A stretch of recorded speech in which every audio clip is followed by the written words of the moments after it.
Hello and welcome to South Asia Today, a show that provides you the glimpses of South Asia. I'm your host Shivangi Mishra. Let's begin with the headlines first.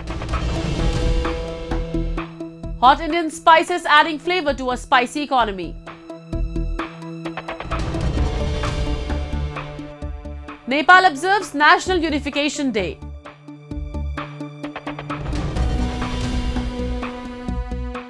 And tourism in shambles in illegally occupied region of Gilgit-Baltistan.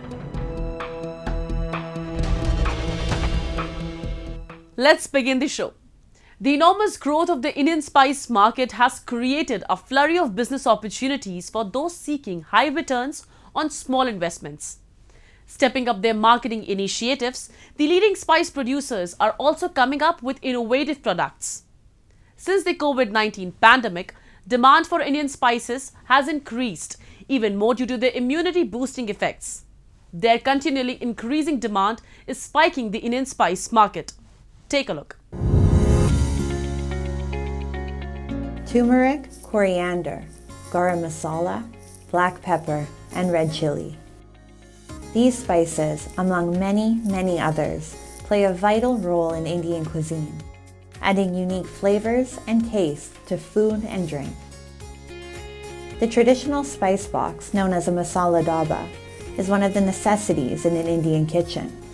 A masala daba typically comprises several small metal cups, with each containing a particular spice. Indian spices are used in a variety of products, such as sauces, bakery goods, frozen foods, beverages, dressings, packaged foods, and many more throughout the whole world.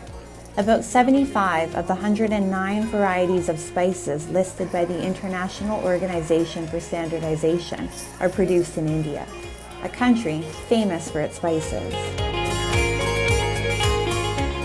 I think we will be touching an annual growth between 10 to 12% very soon, and the Indian government has they have a target to touch about 19.5% annual export sales. So we can, be out there in the global market as a Make in India brand. In India, the production of different spices has increased significantly over the past few years. According to a report by the Government Trust India Brand Equity Foundation, 10.88 million tons of spices were produced in 2021 to 2022. Many of these spices are exported from the country to numerous nations worldwide. India exported spices and spice-related products to 180 countries during 2020 to 2021. China, the USA, Bangladesh, Thailand, UAE, Sri Lanka, Malaysia, the UK, Indonesia, and Germany were top destinations for Indian spices. And more than 70% of all export revenue in 2020 to 2021 came from these markets only.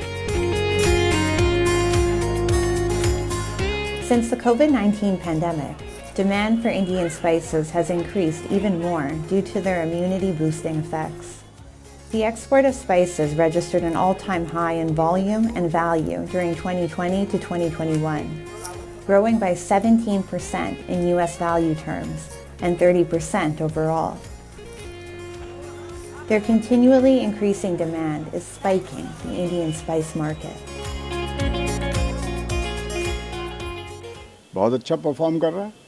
हमारे मसाले दुनिया भर के देशों में जा रहे हैं, स्पेशली अमेरिका में बहुत मसाले जा रहे हैं. हमारे मसालों की क्वालिटी इतनी बढ़िया है कि ज़्यादातर देशों में उनका इंपोर्ट है. The enormous growth of the Indian spice market has created a flurry of business opportunities for those seeking high returns on small investments. Stepping up their marketing initiatives, the leading spice producers are also coming up with innovative products. With the heavy investment in social media platforms, the market players are engaging with customers to comprehend their demands and tastes. Industry experts believe that India has maintained the appeal of its spices and will remain the leading producer for several years. Moving on. Nepal observed National Unity Day, which marks the birth anniversary of the late King Prithvi Narayan Shah, as he united the Himalayan nation, which was earlier divided into factions and small states. The newly formed government granted a public holiday on 11th January, which was halted following Nepal's transformation into a republic in 2008. Have a look. Nepal observed National Unification Day, which marks the birth anniversary of the late King Prithvi Narayan Shah, who is also recognized as the founder of unified Nepal, as he integrated the Himalayan nation, which was divided into factions and small states. With the political change in 2006 and the subsequent abolition of the 239-year-old monarchy, the tradition of grand celebrations on Prithvi Jayanti discontinued. The newly formed government of Prime Minister Pushpakamal Dahal earlier this week decided to give a public holiday on 11th January. During the occasion, hundreds of pro-monarch supporters gathered in front of the Singh Darbar to mark the occasion. यो एकदम सराहनीय कुरा हो। हामी संयुक्त खस क्षेत्रीय नेपालको परिवार हौं र हामी यो परिवारले सधैँभरि वर्षेनी प्रिथी जयन्ती मनाउँदै आएका छौं र अहिले जुन सरकारले जुन निर्णय गरेर सम्मान गरेको छ यो एकदमै सराहनीय कुरा भन्ने हामी लागेको छ। Various programs are being organized across the country to mark the 301st birth anniversary of late King Prithvi Narayan Shah, the unifier of modern Nepal. Meanwhile, on the occasion, Nepal President Bidya Devi Bhandari also paid tribute to the Prithvi Narayan Shah statue installed at the entrance of the Singh Darbar, Nepali administrative complex. Prithvi Narayan Shah राष्ट्रको प्रतीक हुनुहुन्छ, राष्ट्रिय एकताको प्रतीक हुनुहुन्छ। उहाँले नै यो आर्यको मुलुकको 2400 2200 विभिन्न टुक्रामा विभाजन भएको राज्यलाई एउटै सूत्रमा एउटा मूल धारामा ल्याउने जुन कार्य उहाँले गर्नुभएको छ, त्यसकारणले यो उहाँको देनको कारणले पनि हामीले उहाँलाई चाहिँ मनाउनु पर्छ, सम्झाउनु पर्छ भन्ने हाम्रो मान्यता हो। Even after the promulgation of the Republican Constitution in 2015, calls to commemorate the Shah's contribution grew louder, which in 2018 made the president begin attending the event in front of his statue. Now let's take a look at a few happenings in Asia in a segment called Asia Watch. Japanese company JCB has launched a new variety of credit card in Vietnam. This allows customers to select from a variety of 12 card designs including a happy cat, sushi, sumo, tea set, orizuru and more. The first credit card of JCB International was launched in 2011 in Vietnam. This card was launched with cooperation of Military Commerce Joint Stock Bank. Marking the launch, an event was held where Yoshiki Kaneko, president of JCB International, and Wu Trang Trung, head of digital marketing Military Bank, addressed the audience and emphasized on how JCB International respects and tries to serve the Vietnamese market. JCB International is launching new variety of cards all over the world, but their focus remains on Asian countries. JCB is coming up with new innovations and is constantly progressing in the field of digitalization. Its strategy involves studying the customer market and gain the trust of its targeted consumer base.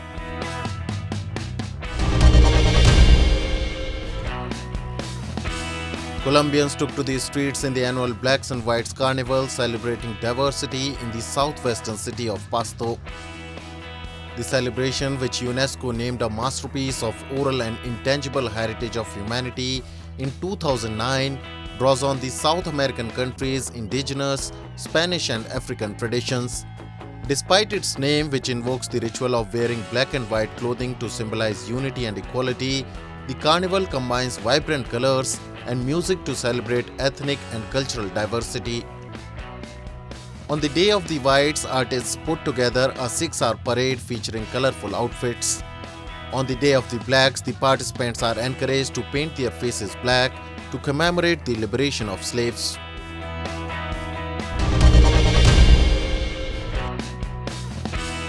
This is the story of how the Tokyo metropolitan government is working towards water management.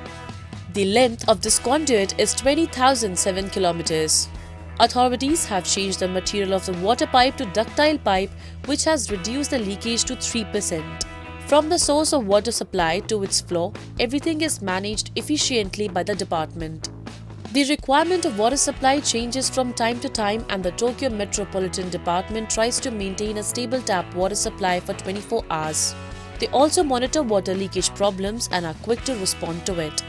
Climate change has affected countries all over the world, and Tokyo Metropolitan Department is quick to respond to any kind of climate crisis in the city. Tokyo City often gets hit by typhoons or heavy rainfall. To prevent any accidents and to protect 40 million citizens, the Tokyo Metropolitan Department works hard towards the maintenance of river water and drainage systems. It also has developed an underground pond in the middle of Tokyo which aims to gather flood water. In December 2022, at 27 positions of 12 rivers, water-adjusting ponds were developed. These include a tunnel-type huge pond with diameter of 12.5 meters and is available for storing water up to 54 cubic meters. The Tokyo Metropolitan staff also observes rainfall and water levels in the river. They dispatch the collected information and images captured by the observing camera on YouTube simultaneously. The department also discloses the information of how different areas might have suffered due to flood or heavy rain and works on quick evacuation. The Tokyo Metropolitan often has trainees from foreign countries who, after undergoing training, go to other countries to offer their expertise.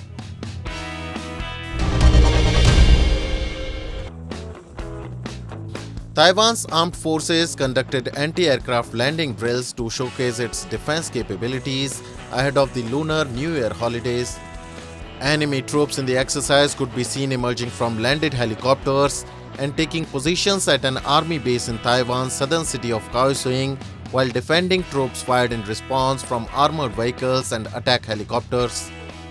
The routine drills come amid heightened tensions and renewed threats towards Taiwan from China. Taiwan's defense ministry said it had detected 57 Chinese aircraft near the island in the previous 24 hours, including 28 aircraft that flew into Taiwan's air defense zone, and condemned China for holding its second military combat drills in the area in less than a month. Gilgit-Baltistan has perennially been subjected to state-backed discrimination and exploitation. And Islamabad's policies are not just hampering the quality of lives of residents of the region, but they have severely affected the natural beauty of the region too. Indiscriminate exploitation is pushing the region into an irreversible space of deprivation. We have a report. Blessed with abundance of natural beauty, Gilgit-Baltistan is one of the most captivating places to visit on earth. If the tourism potential of the region is tapped, then it can alone meet all the economic needs of the local population. The tourism industry is facing a downturn in a place like Gilgit-Baltistan due to Pakistan's discriminatory policies. The region lacks infrastructure to make the tourists comfortable. मौसम सरमा में भी हम देख रहे हैं कि सियाहों की बड़ी तादाद इस इलाके की तरफ आई है, लेकिन एक दो चीज़ें यहाँ का एक जानिब जो रोड की जो हालत है वो कुछ बेहतर ना होने की वजह से यहाँ आने वाले सियाह परेशान है। तो दूसरी जानिब अगर मैं पीटीडीसी के जो होटल है उनकी अब बात कर लूँ तो पीटीडीसी के जो होटल है वो साबिका जो हुकूमत थी उसके दौर में वो बंद हो चुके हैं। तकरीबन 2 सालों से जो मुलाजिम है वो भी बेरोज़गार हैं और वो होटलों की बंदिश की वजह से जो सियाह इस इलाके की तरफ आ रहे हैं इनको भी मुश्किलात का सामना है। मेरी जो टूरिज़म का जो डिपार्टमेंट है उनसे मुतालिबा होगा कि वो फौरी तौर पर ये जो होटल है इनको खोल दे ताकि यहाँ आने वाले सियाहों को रिहाइश के हवाले से जो मसाइल है वो कम हो सके। Poor road connectivity, lack of accommodation and communication facilities are troubling the domestic and foreign tourists who are flocking to the illegally occupied Gilgit-Baltistan region in the peak season. But to its dismay, neither the government nor the authorities are interested in the region's infrastructural development. It's quite ironic that even after being the hub of hydropower generation, the region suffers long and persistent power outages. Authorities that work under the command of Islamabad have been able to do nothing so far to get the region out of this situation. एक तरफ तो हम देखते हैं बर्फबारी हो, अल्लाह की रहमत है, फसलों के लिए बेहतर है, और दूसरी तरफ देखें तो ये पहाड़ी इलाका है। यहाँ पे जब बर्फबारी होती है तो सर्दी में भी इजाफा होता है, साथ फिर पानी की कमी होती है। जब पानी की कमी होती है तो यहाँ बिजली जो है, जितने हमारे पावर हाउस है वो पन बिजली के हैं, वहाँ से इनकी सप्लाई जो होती है वो बिल्कुल कम होती है। तो बिजली भी ना हो, साथ फिर अगर हम लकड़ी की बात करें तो कारखानों में हम जाते हैं, फी मन 1100 रुपये पे पहुँच गई है, लकड़ी भी महंगी है। दूसरी तरफ फिर LPG की आप बात करें, आए रोज़ वहाँ पर भी फिर रेट इजाफा होता है। If developed properly, Gilgit-Baltistan would have been figuring high on tourist itineraries today. Unfortunately, poor roads, unavailability of the internet, and lack of electricity have only turned Gilgit-Baltistan into a neglected, backward, and poor region of South Asia. The arrival of Uttarayan in the month of January brings cheers in the northern and western part of India. As winter starts fading into spring, colourful kites could be easily spotted in the blue sky. Celebrating the season, every year the International Kite Festival is organised in Ahmedabad city of Gujarat, which is the hub of kite manufacturing in India. Have a look. Kites and kite flying all over the world have common denominators of fun, history, tradition and art.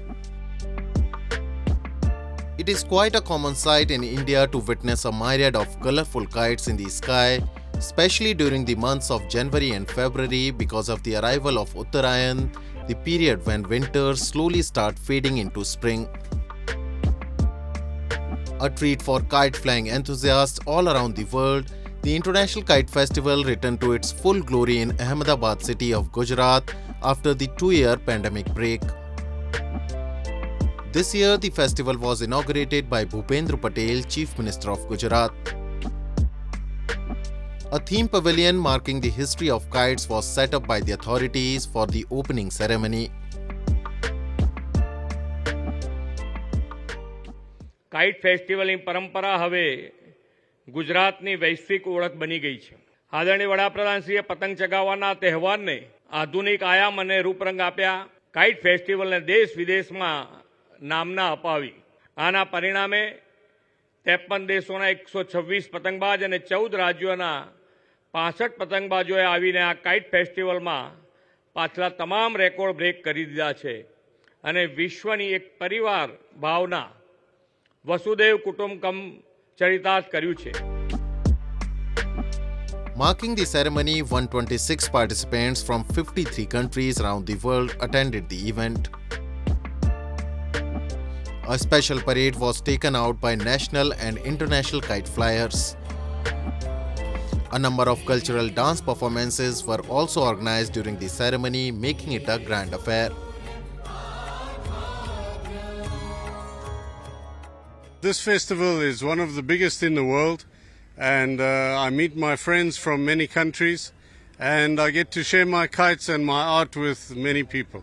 It's a very big celebrate, have a good color and a lot of different people, and I think that it's one of the best festival in the world, because we go in different festivals, but maybe in India more joy, more fun, more color.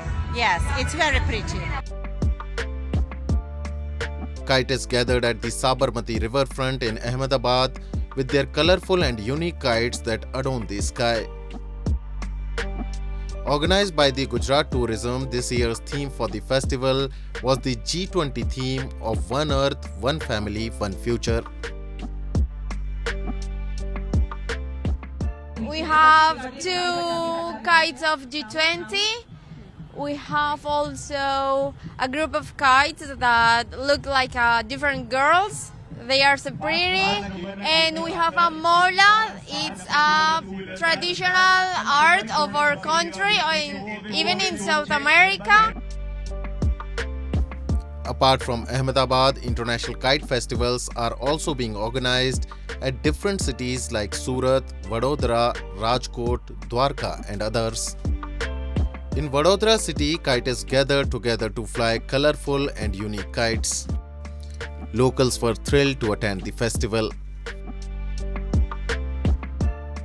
For me, the importance is to make to give a smile on the kids' faces. Yeah. We are living difficult time with COVID and everything, and for me, if I fly my kites, they look and they smile. That's for me precious.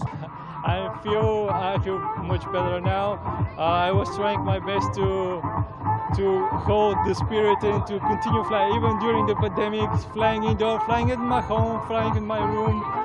And I'm very happy that we are back again on the kite fields and do all these very good festivals. It's a great pleasure for me to be here in India. This year's festival was organized to promote India's G20 presidency. Gujarat is the hub of kite manufacturing in India. The industry in the state has increased from 10 crores to 625 crores in 2 decades and employs around 1.3 lakh people.